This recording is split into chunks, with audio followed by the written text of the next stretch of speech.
Boa noite, nação Sal e Luz. Quero convidar você que está em casa agora a vir cantar e louvar com a gente, em espírito e em verdade. Aleluia.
nossa festa, no nosso Deus. E se abra o céu, o teu reino vem, vem, vem, vem. A nossa festa, no nosso Deus. Que os céus fechados se abram.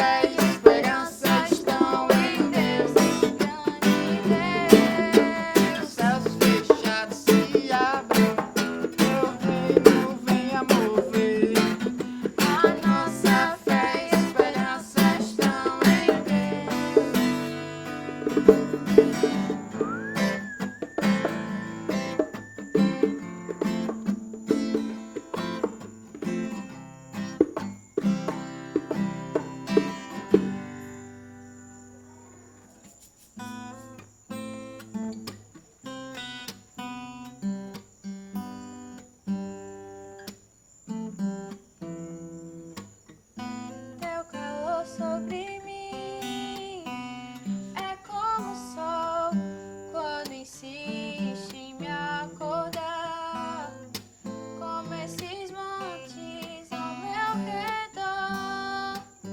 Tu és a minha muralha, a perfeição da criação. Manifesta o teu resplendor.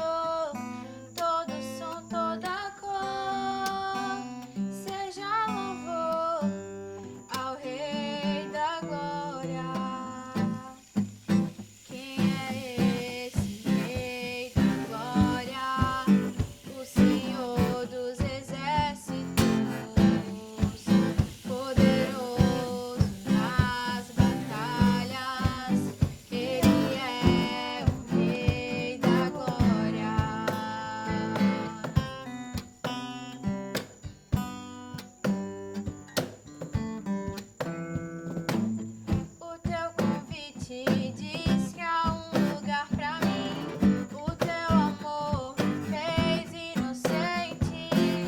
E se do barro em tuas mãos sai algo bom, o que dizer da obra terminada? Esse prazer que tu tens em mim me dá prazer em te deixar contente. Meu tempo é hoje, não está o dia que será pra sempre. Quem é esse Rei da Glória, o Senhor dos Exércitos, poderoso nas batalhas? Ele é o Rei da Glória. Quem é esse Rei da Glória? O Senhor dos Exércitos, poderoso nas batalhas. Ele é o Rei.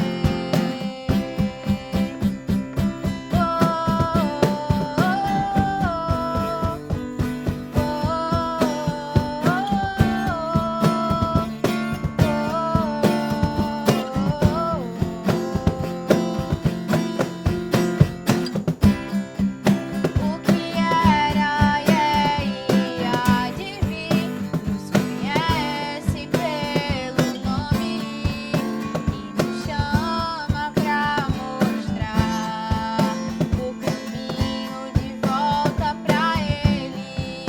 O que era e é e há de vir, nos conhece pelo nome e nos chama pra mostrar o caminho de volta pra Ele.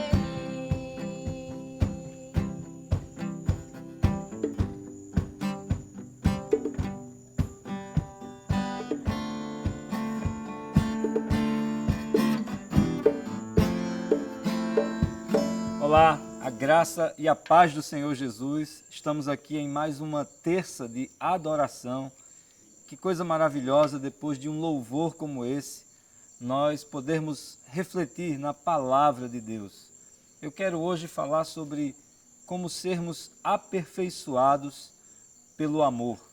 E antes de ler um texto, eu quero que você reflita comigo a respeito dessa nossa condição humana que temos vivido, tão cercados de medo, de insegurança. E muitas pessoas estão vivendo de maneira aprisionada, elas estão mentalmente presas, emocionalmente confusas, quando dentro de nós o Senhor colocou um potencial extraordinário de vida. A Bíblia nos ensina que o Senhor, quando nos fez como coroa de sua criação, que nos fez segundo a sua imagem e a sua semelhança, o que significa que dentre todos os seres que foram criados, nós somos os únicos que temos a capacidade de conhecermos a nós mesmos, de escrevermos a nossa própria história, capacidade de raciocínio e de reconhecer o amor e o valor do outro. Mas parece que quando olhamos para a condição da humanidade, encontramos uma limitação grave a respeito da sua capacidade de discernir e de enxergar todo esse potencial da natureza de Deus em si mesma. Então, com base na vida do apóstolo João, a sua trajetória e a sua carreira ministerial, sobretudo da ação de Deus na vida desse apóstolo, eu quero que você reflita comigo de como nós podemos sair dessa condição limitada para vivermos plenamente o nosso potencial de amor e de vida. Para isso, vamos na primeira epístola de João, no capítulo 4, a partir do versículo 12, e diz assim: ninguém jamais viu a Deus. Se amarmos uns aos outros, Deus permanece em nós e o seu amor está aperfeiçoado em nós. Sabemos que permanecemos nele e ele em nós, porque ele nos deu do seu Espírito. E vimos e testemunhamos que o Pai enviou o seu Filho para ser o Salvador do mundo. E se alguém confessa publicamente que Jesus é o Filho de Deus, Deus permanece nele e ele em Deus. Assim conhecemos o amor que Deus tem por nós e confiamos nesse amor. Deus é amor. Todo aquele que permanece no amor, permanece em Deus e Deus nele. Dessa forma, o amor está aperfeiçoado entre nós, para que no dia do juízo tenhamos confiança, porque neste mundo somos como ele é. Como eu disse a respeito da vida do apóstolo João, nós podemos chegar à conclusão de como nós saímos desse lugar de limitação, desse lugar de aprisionamento, de pensamentos, de emoções e até da nossa visão, para uma vida plena, uma vida em lugares altos, como Deus sempre planejou para o homem. E quando olhamos a vida desse apóstolo, nós vemos que ele, no início e no seu aparecimento no Evangelho, ele é um homem absolutamente comum, uma pessoa que, apesar de ter um grande interesse pela pessoa de Deus, ele se demonstra com todas as suas falhas, com todas as suas fraquezas, como qualquer outra pessoa. Por isso, eu quero que você reflita comigo a respeito de toda essa trajetória desse apóstolo, porque João é o mais novo dos apóstolos. Ele demonstra o seu interesse por Deus quando aparece como sendo um discípulo de João Batista. Mas, no primeiro momento em que João aponta para Jesus como sendo o Messias, ele logo deixa João e passa a seguir a Jesus, mas de maneira intermitente, de maneira pausada. Ele não abandona de início tudo para seguir Jesus, ele simplesmente acompanha meio que de longe o seu ministério. é quando Jesus o chama na beira-mar. E nos lembremos que João é o irmão mais novo do apóstolo Tiago, que aí sim João deixa tudo e passa a seguir Jesus. Interessante que em todo o seu ministério, o ministério de Cristo, João revela algumas características de alguém que tem uma limitação muito grande de personalidade e de alma. Talvez ele fosse o mais tempestuoso dos discípulos, embora Pedro esteja ali competindo com ele no mesmo páreo. Mas a verdade é que João, em primeiro lugar, se demonstra um discípulo extremamente egoísta. Por exemplo, há uma ocasião em que um certo homem está expelindo demônios em nome de Jesus. E ele é um dos que protesta, dizendo: mestre, nós vimos um homem que não faz parte do nosso grupo, mas que expulsa demônios em teu nome, e nós o repreendemos. Ao que Jesus disse: olha, aqueles que não são contra vocês são a favor de vocês. Esse é o primeiro fora que nós encontramos João recebendo da parte de Jesus, por causa desse clubismo, né, que está no seu coração, por essa tentativa de ser um discípulo exclusivista. Mais adiante, ainda no capítulo 9 do Evangelho de Lucas, lá pelo verso 50, 51, nós encontramos um outro episódio em que Jesus está se dirigindo a Jerusalém e ele precisa passar por Samaria. Mas, ao chegar em Samaria, os discípulos eles são rechaçados, eles não são recebidos, e os samaritanos não queriam que Jesus se hospedasse naquela vila, exatamente porque souberam que Jesus estava indo para Jerusalém. É João quem, junto com seu irmão Tiago, fazem essa proposta para Jesus: mestre, tu queres que mandemos fogo do céu para destruir essa cidade? Ao que Jesus responde: vocês não sabem de que espírito são, porque o Filho do Homem não veio para destruir a vida dos homens, mas para salvá-la.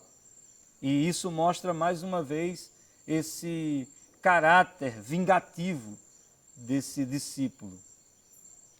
Interessante que, já em outra passagem, são os mesmos, João e Tiago, que recorrem à sua mãe para que intercedam a Jesus, para que no seu reino eles possam ter um lugar especial, sejam discípulos com privilégios, né, sentados um à direita e o outro à esquerda do Mestre. É o que Jesus, mais uma vez, retruca essa proposta, ao perceber que ele não tem nenhuma sensibilidade para com os seus companheiros de ministério e, na verdade, demonstra uma grande ambição egoísta. E é isso que nós vemos no coração desse apóstolo, alguém que é egoísta, vingativo e que tenta de todas as formas mostrar essa ambição acima daquilo que representa de fato o Espírito de Jesus, que é o amor que procede do coração do próprio Deus. Mas a grande verdade é que eu e você não somos diferentes de João. Na nossa natureza, nós temos todas essas inclinações e, quem sabe, até outras piores, que nos tornam diferentes daquilo que é o projeto de Deus para nós. E eu acredito que é exatamente por esse distanciamento que muitas vezes nos vemos limitados em nossa forma de pensar, em nossos sentimentos, na nossa visão a respeito do mundo, a respeito das outras pessoas e até do próprio Deus. Mas o desejo de Deus é que nós possamos cumprir plenamente o propósito para o qual nós fomos plantados aqui nessa terra. E não nos esqueçamos que, como eu disse inicialmente, lá no Salmo 8, Jesus nos colocou não apenas como coroa da criação, mas como aqueles que deveriam exercer governo, domínio. A palavra diz que Deus subjugou todas as coisas debaixo dos nossos pés. E é extremamente intrigante quando percebemos que nós vivemos muito aquém daquilo que é o projeto original de Deus. Maravilhoso é quando pensamos que Jesus entrou na história para restabelecer esta nossa identidade e a nossa posição diante da vida. É isso que transforma a vida daquele apóstolo infantil, imaturo, né, tão movido pelas suas sensações e por esse instinto natural, num dos maiores apóstolos da história. Porque nós encontramos, em primeiro lugar, que João muda depois que ele tem uma revelação do Jesus morto e ressuscitado. Também quando ele recebe a visitação do Espírito Santo de Deus por ocasião do Pentecostes. Interessante é que João também tem certas particularidades que o tornam um homem íntimo de Jesus. Ele mesmo se descreve como o discípulo a quem Jesus amava. Por exemplo, na ceia, ele estava ao lado de Jesus com a sua cabeça reclinada em seu peito. Que grande privilégio! Não esqueça que no ato da crucificação, lá da cruz, Jesus aponta para João e o indica como aquele que deveria cuidar de Maria, a sua mãe. Mas depois desse período, quando em Atos capítulo 2 o Espírito Santo vem sobre os discípulos, João ele assume uma postura completamente diferente. Ele se torna um discípulo ousado, um exímio pregador da palavra, um realizador de sinais e maravilhas, porque de fato a experiência da cruz e do enchimento do Espírito Santo faz dele esta nova pessoa. E eu queria fazer uma pergunta a você. Em que nível de vida você se encontra? De que maneira você tem se enxergado diante dessas coisas que muitas vezes tentam te limitar? Coisas que perturbam a tua mente, tuas emoções, o projeto que Deus estabeleceu para você. Eu acredito que o grande antídoto para nós é uma revelação do Jesus crucificado, ressurreto e o preenchimento com o Espírito Santo, que nada mais, nada menos é do que a presença do próprio Deus em nós. E este é um processo que todos nós precisamos experimentar. Esse processo de ter essa revelação para que possamos ser projetados a uma vida que esteja para além de nós mesmos e dessas limitações da nossa condição humana. Outra coisa interessante que nós precisamos ver é que a nossa capacidade de amar, o que nos torna homens e mulheres maduros em Deus, ela está diretamente relacionada à revelação que nós temos do amor de Deus por nós. Em outras palavras, eu serei tão pleno e maduro em amor quanto eu tiver a consciência do tanto que Deus me ama.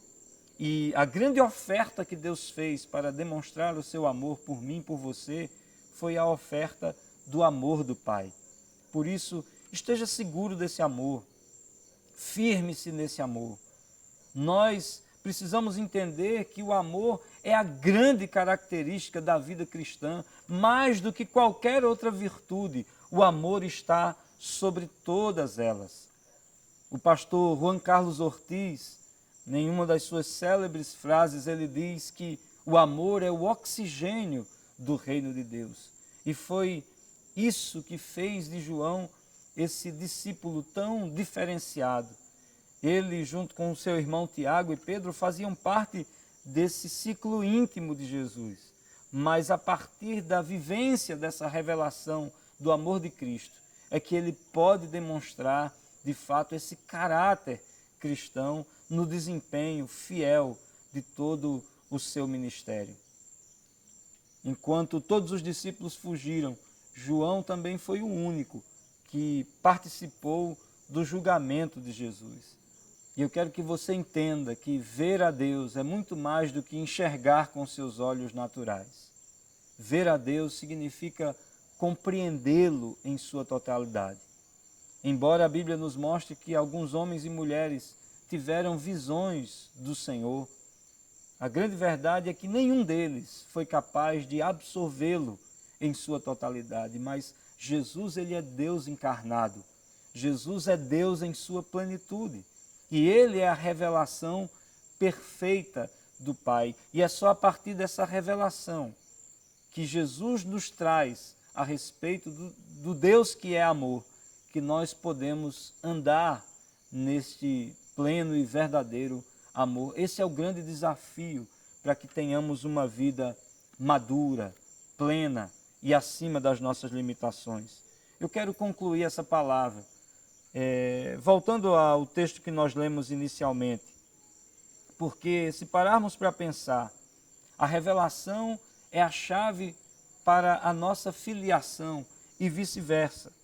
A palavra nos diz que se amarmos uns aos outros, Deus permanece em nós e o seu amor está aperfeiçoado em nós. E sabemos que permanecemos nele e ele em nós, porque ele nos deu o seu Espírito. Lá em Romanos, no capítulo 8, verso 15, diz assim: pois vocês não receberam um espírito que os escravize para novamente temerem, mas receberam o Espírito que os torna filhos por adoção, pelo qual clamamos, Abba, Pai. Então, descanse o seu coração nessa condição de filhos, uma vez que você confessou a Jesus como seu único Senhor e Salvador, sabendo que confessar não é apenas declarar com a sua palavra, mas é entregar a sua vida num ato de confiança, não só no presente, mas em relação a todo o seu futuro. E eu quero concluir dizendo que essa confiança, ela nos projeta para um encontro que é inevitável. Os justos, aqueles que creem em Deus, os que são seus discípulos, serão julgados perante o trono de Cristo. Aqueles que não creem serão julgados, segundo o Apocalipse, diante de um grande trono branco. Mas João, ele nos diz aqui no verso 17, que dessa forma o amor está aperfeiçoado em nós, para que no dia do juízo tenhamos confiança, porque neste mundo somos como ele é. Essa palavra confiança no original significa liberdade, abertura, ousadia. Então, quem conhece a Deus, ele está livre da insegurança, do temor, porque a vida de Deus, o amor de Deus derramado em nosso coração por meio do seu Espírito, faz com que nós possamos andar nesta total confiança, ousadia e liberdade. Eu não sei como está o seu coração, eu não sei como anda a sua vida, mas eu quero que você descanse pelo fato de que, assim como Deus trabalhou na vida de João, assim como o Espírito Santo esteve operando na vida deste apóstolo, para que ele se tornasse um dos maiores escritores do Novo Testamento. É dele o Evangelho de João, as 3 epístolas que levam seu nome, e o livro de Revelações, o livro de Apocalipse. Mas tudo isso foi um processo na vida de João. Tudo isso foi Jesus, o Espírito Santo, operando para que ele chegasse a ser o que de fato foi.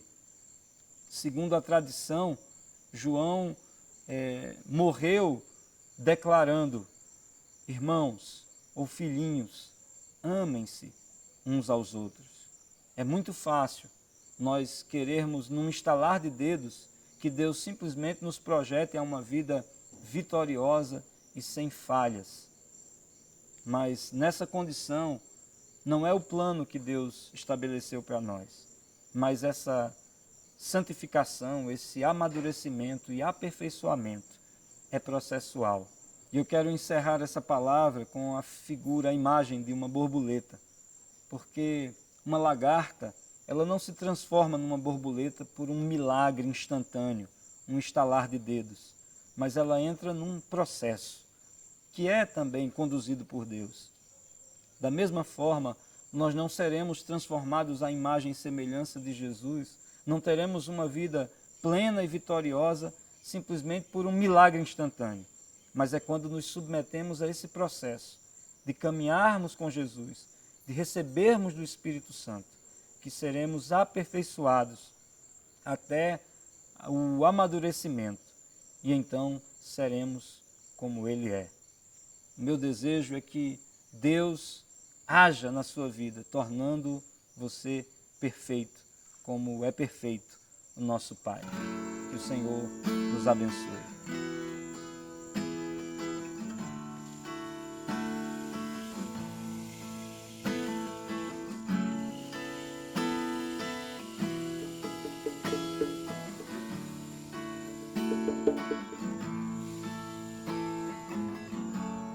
Antes de eu falar, tu cantava sobre mim.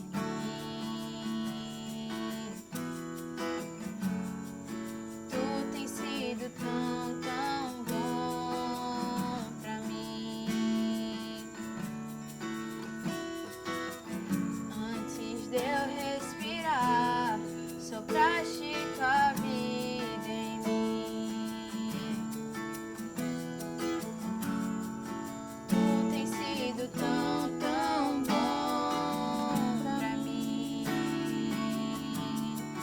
Oh, impressionante, infinito e ousado amor de Deus. Oh, que deixa as 99 só pra me encontrar. Não posso comprá-lo e nem merecê-lo, mesmo assim se entregou. Oh, impressionante, infinito e ousado amor de Deus.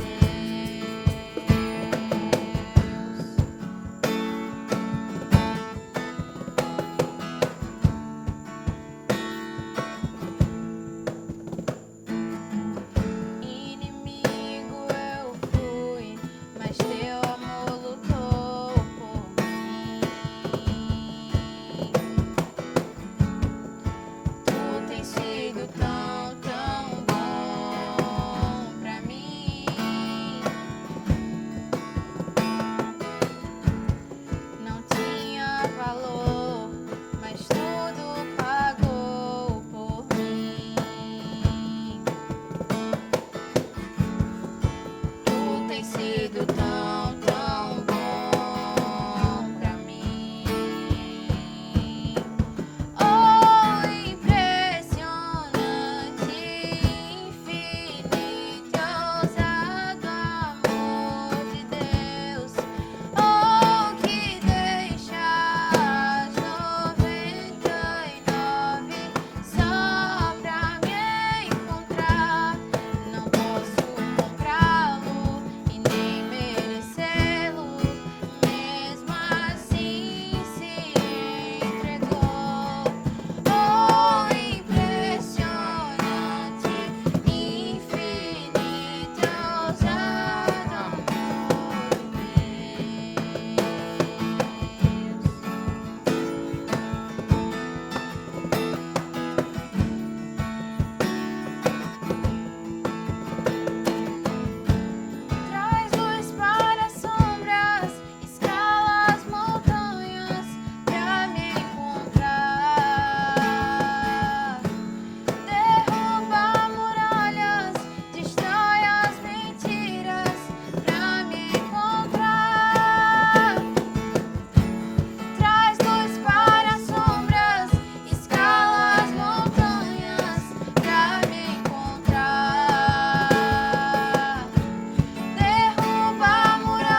Estamos chegando ao final de mais um culto, mas antes eu quero fazer um apelo a você.